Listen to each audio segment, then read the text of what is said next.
वाले एक वर्ष के स्वास्थ्य के नक्शे की चिंता कर रहे हैं। आईएमए का 100वां एक प्रकार से राष्ट्रीय अधिवेशन है और शताब्दी का भी वर्ष है। मित्रों, कोई भी संस्था जब शताब्दी तक पहुंचती है तो एक बहुत बड़े इतिहास को पीछे छोड़कर जाती है और एक आने वाले लंबे समय के लिए आने वाली चुनौतियों को भी, आने वाली सभी चुनौतियों को पार करने के लिए, आयोजन करने के लिए भी वो वर्ष बहुत महत्वपूर्ण होता है। तो एक तो 100 साल तक इस देश के स्वास्थ्य के क्षेत्र में मेडिकल एसोसिएशन के माध्यम से देश की जनता की सेवा की जो उपलब्धियां हैं, इसका एक साल में महिमा मंडन करना, इसको लोगों तक पहुंचाना, आपके सेवा भाव, कर्तव्य परायणता और आपकी सिद्धियों को जनमानस के अंदर स्थिर करना, स्थित करना, और दूसरा इस क्षेत्र में जो बदलाव आए हैं, एक प्रकार से आरएमपी से लेकर स्पेशलाइजेशन तक का बहुत बड़ा यात्रा इस क्षेत्र में भी तय किया है। वो पूरे क्षेत्र को आने वाले समय के साथ कदम मिलाने के लिए तैयार करने का भी यही साल है। कहते हैं कि आप लोग जिस व्यवसाय में हो, जिस क्षेत्र में हो, ये मूल रूप से सेवा का क्षेत्र है और मैं भी ऐसा मानता हूं।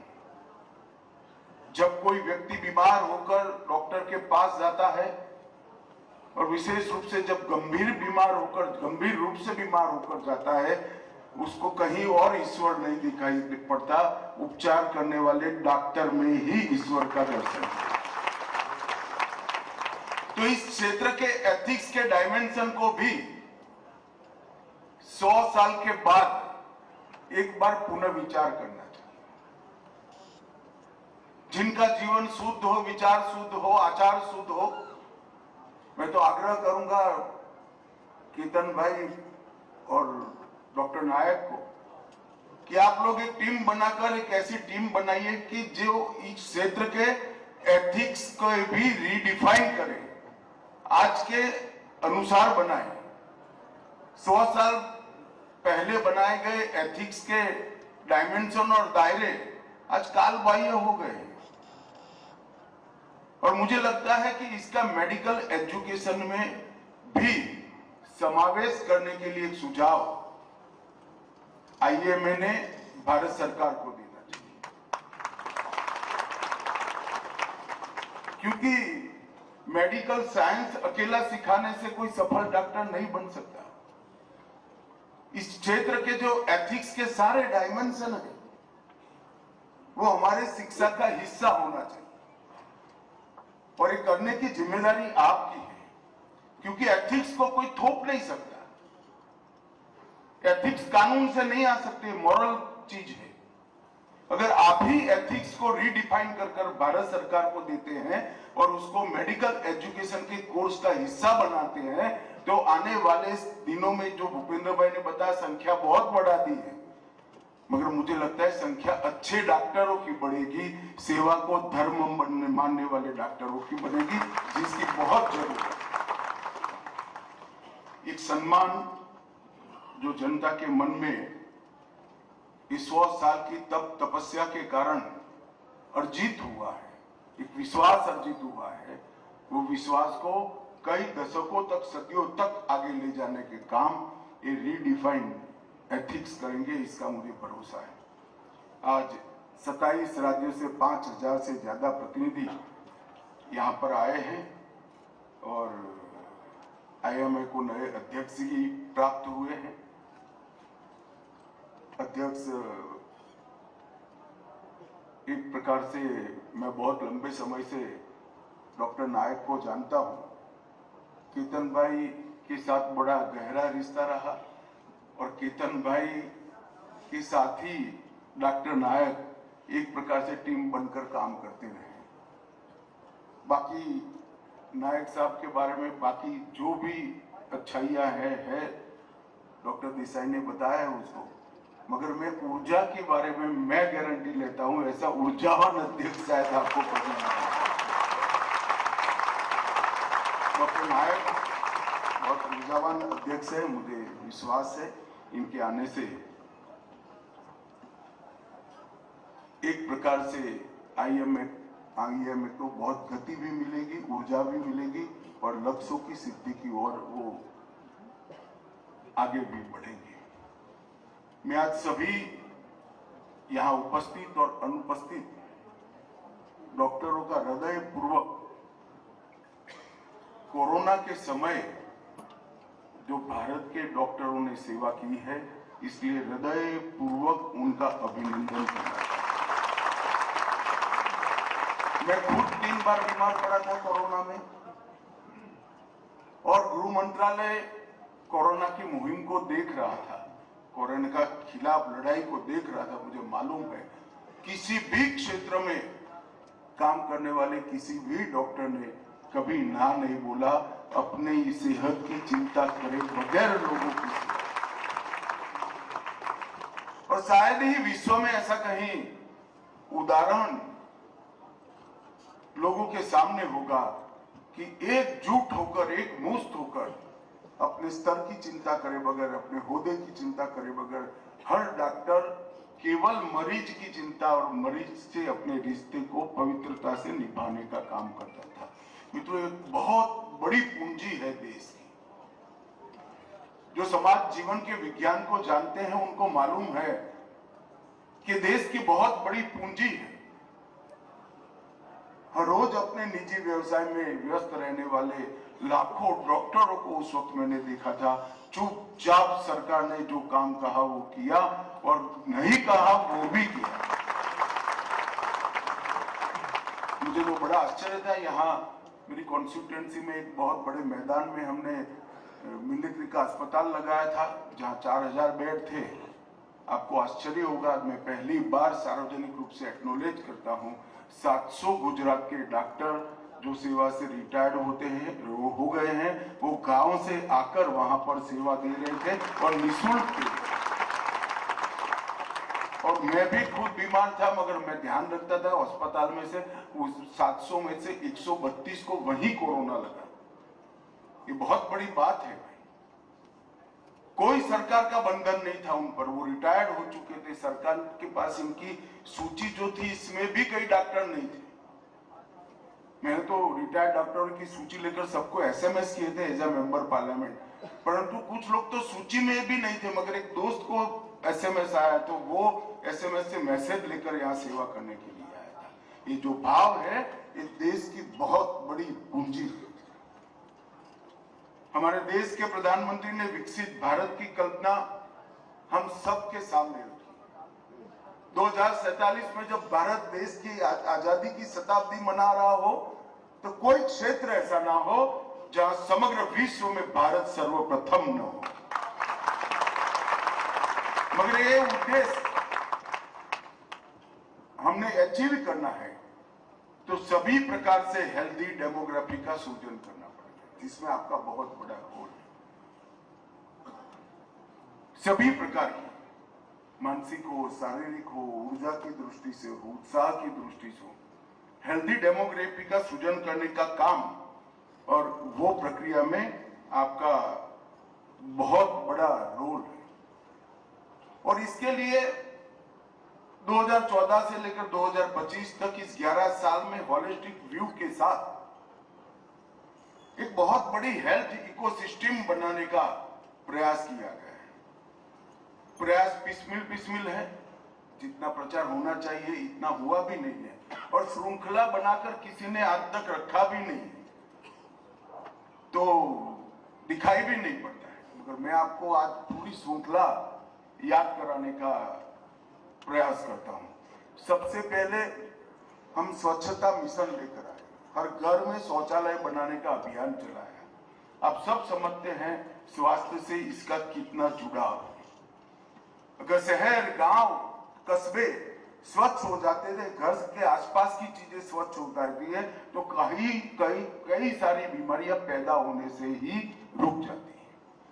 तो स्वच्छ भारत मिशन में हमने हर घर के अंदर एक टॉयलेट का मिशन पकड़ा और अदरवाइज भी स्वच्छता एक बहुत बड़ा अभियान लिया, और इसके कारण आज भारत के स्वास्थ्य के परिदृश्य को बदलने में फायदा मिला। फिर फिट इंडिया का अभियान आया। ये डॉक्टर खामखा कह रहे हैं कानून लाओ, डॉक्टरों का आयुष्य बढ़ जाएगा। भाई आदतें अच्छी कर लो, फिट रहने के प्रयास करो तो अपने आप आयुष्य बढ़ जाएगा, कानून से नहीं बढ़ता है। जो सलाह आपके मरीज को लिख देते हो वो रोज शाम को लिख लो और अपने जीवन में उतार लो तो बहुत अच्छा हो जाएगा। इसमें कोई कानून की जरूरत नहीं है। मरीज तो को कहते हैं कि भाई सिगार मत पियो, ये मत पियो, ये मत करो, आगे मैं बोलता नहीं हूं, मगर शाम को हम ये लिखकर उतार ले तो काफी अच्छा हो जाएगा स्वास्थ्य। इसमें कोई कानून की जरूरत नहीं। तो फिट इंडिया मूवमेंट लेकर आए, इसका भी साथ से स्वास्थ्य के सीधा संबंध।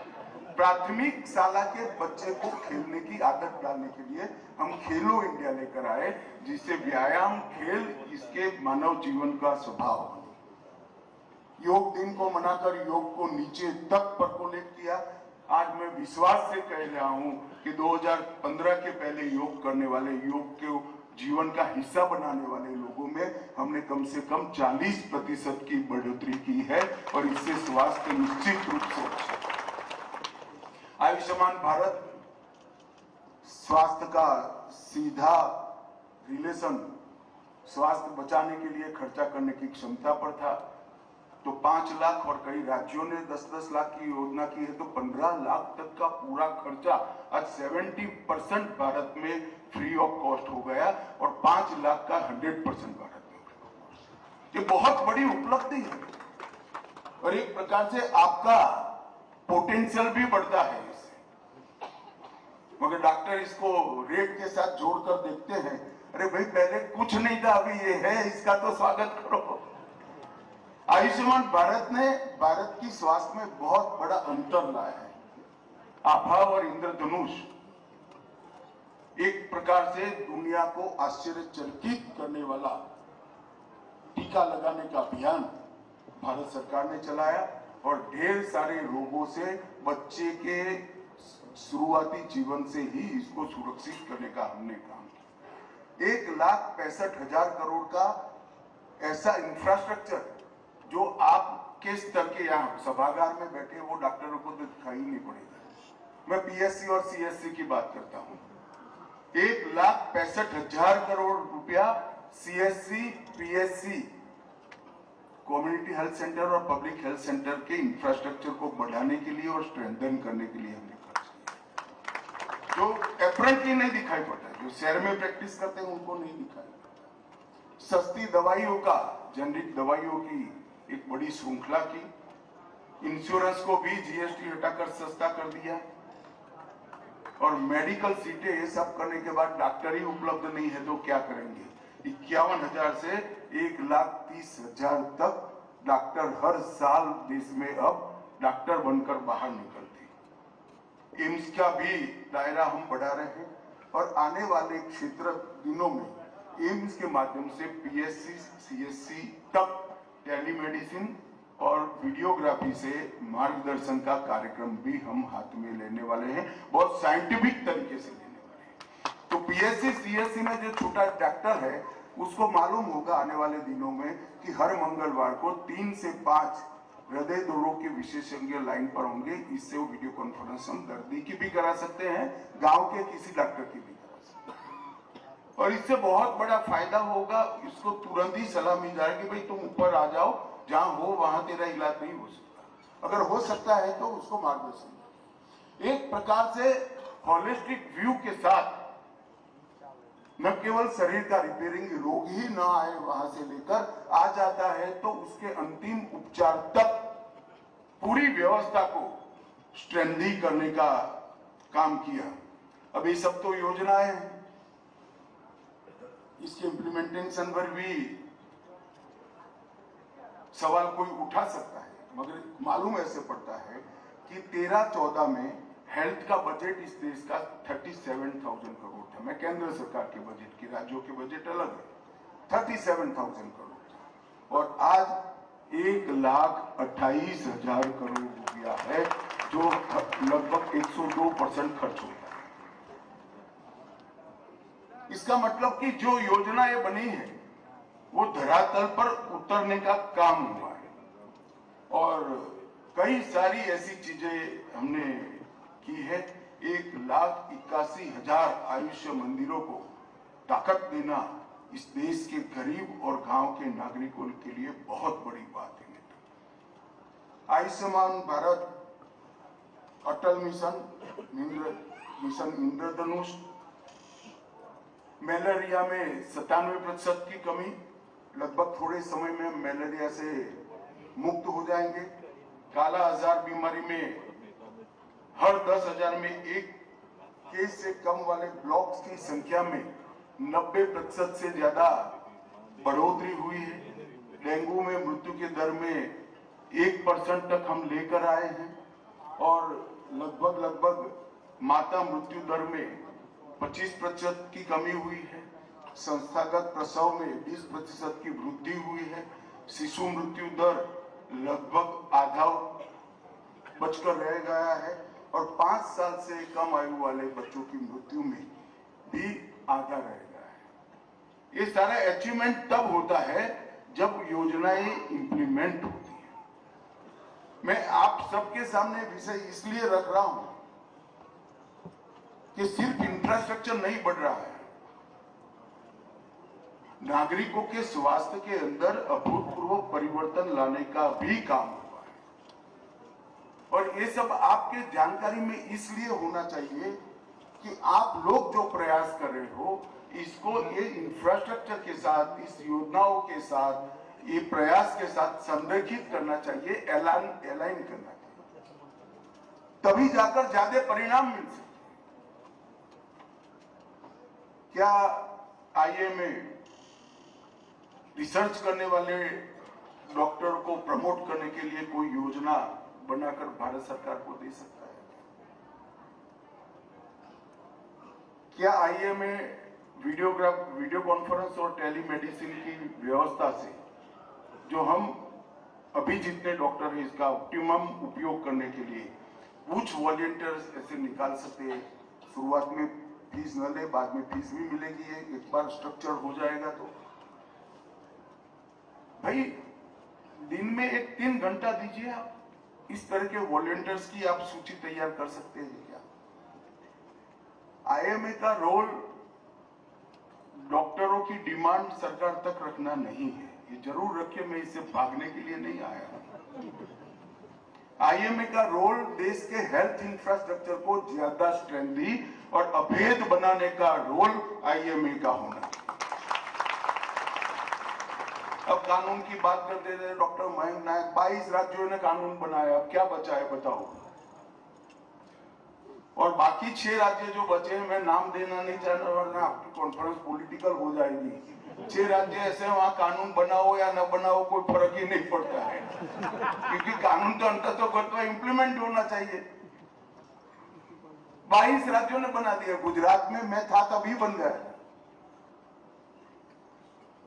अब समय आ गया है कि हमने, ये 100वां साल है, हमने हमारे योगदान के और हमारे काम के डायमेंशन को फिर से सोचना पड़ेगा, क्योंकि देश को यहां से आगे हम कैसे ले जाना है। अफोर्डेबल, एक्सेसिबल और क्वालिटी हेल्थ की दिशा में अगर देश को ले जाना है तो उसमें आईएमए का रोल क्या हो सकता है?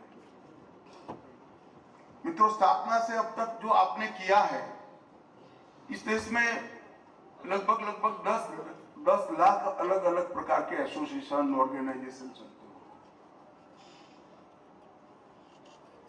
मगर मैं आज इस मंच पर खड़ा रहकर कोई डेटा के बगैर मेरे अनुभव के आधार पर बेरोक टोक कह सकता हूं सबसे ज्यादा सेवा के योगदान अगर किसी का है तो आईएमए का।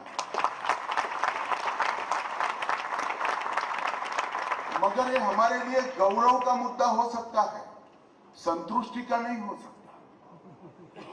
गौरव जरूर होना चाहिए कि हमने बहुत अच्छा किया है, संतुष्टि नहीं होनी चाहिए क्योंकि बहुत कुछ करना बाकी है। और आईएमए ने इस पर थोड़ी चिंता करनी चाहिए।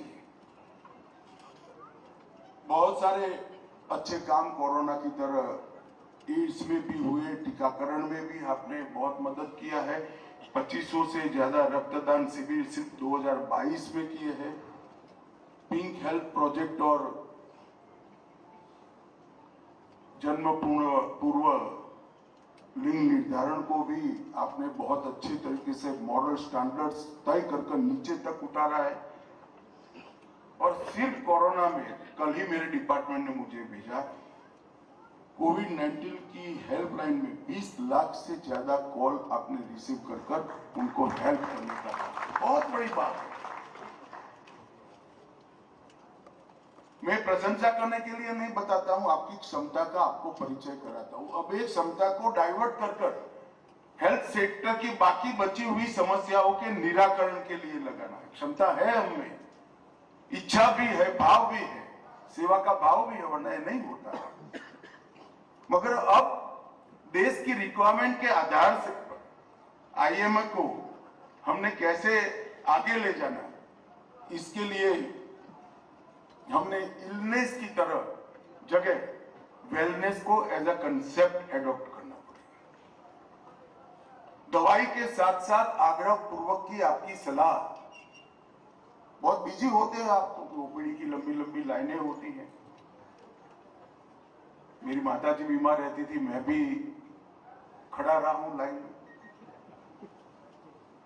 मगर दवाई के साथ साथ सलाह के लिए, इसको दो अच्छे जीवन जीने के तरीकों के लिए जो आप कर सकते हो, एक बार बैठाकर एडवाइस कर दीजिए। ओपीडी थोड़ी कम होगी तो चलेगा, मगर जो आए हैं उनके आगे के जीवन के लिए बहुत फायदा होगा। और इस पर जरूर विचार करने के लिए कम से कम नए डॉक्टरों को हमने प्रेरित करना चाहिए। एक मेरा आपसे आग्रह है कि आयुष्मान भारत और जेनरिक दवाओं के जो स्टोर बने हैं, इसके महत्व को हम कुछ बोलकर कम न करें। देश में कई प्रकार का समाज जीवन है, कई स्तर के पेशेंट हैं। आप लोगों के साथ किसी की स्पर्धा नहीं है, मगर जहां वैक्यूम है वहां भरना ही पड़ेगा। और वैक्यूम भरने की प्रक्रिया को बहुत इसका महिमा मंडन न करे तो कोई आपत्ति नहीं है।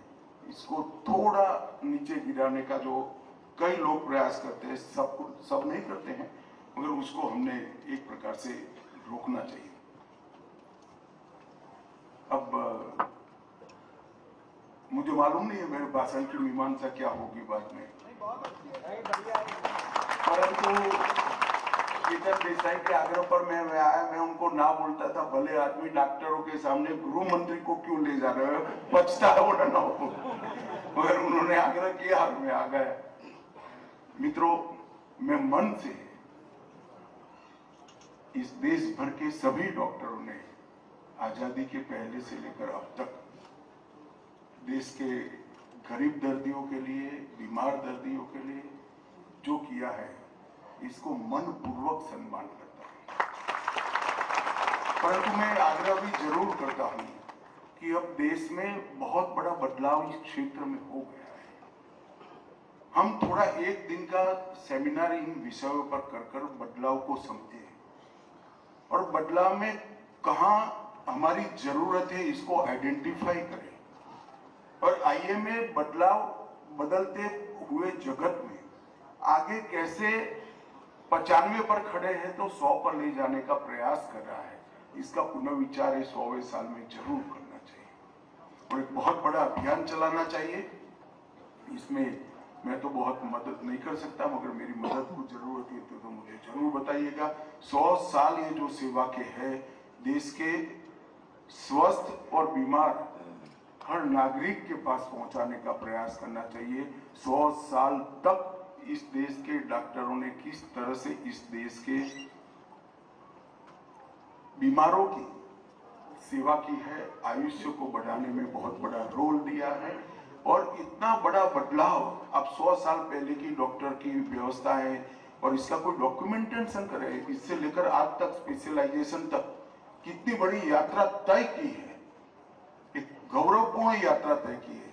इसका अच्छा डॉक्यूमेंटेशन होना चाहिए, इसका प्रचार प्रसार होना चाहिए, ग्रामीण स्तर पर, तहसील स्तर पर, सिटी में और मेट्रो सिटी में सभी जगह होना चाहिए। और एक पूरे भारत का विश्वास जो इस देश के डॉक्टरों पर है उसको और दृढ़ीभूत और मजबूत भी करना चाहिए। साथ में अपने रोल को भी रीडिफाइन करना चाहिए, एथिक्स को भी रीडिफाइन करना चाहिए। इतना ही मुझे कहना था। फिर से एक बार आप मेरे मध्य क्षेत्र में आए हैं, हृदय से मेरा स्वागत है, मेरे ओर से आपका स्वागत है। जो लोग व्यवस्था में उनको मैं जानता हूँ, बड़े सक्षम लोग हैं, कोई कमी वमी नहीं रही होगी, मगर कमी रही हुए तो भी ये गांधी की भूमि पर आने का अपना एक और महत्व है। आप सभी का हृदय से स्वागत है। वंदे मातरम। धन्यवाद।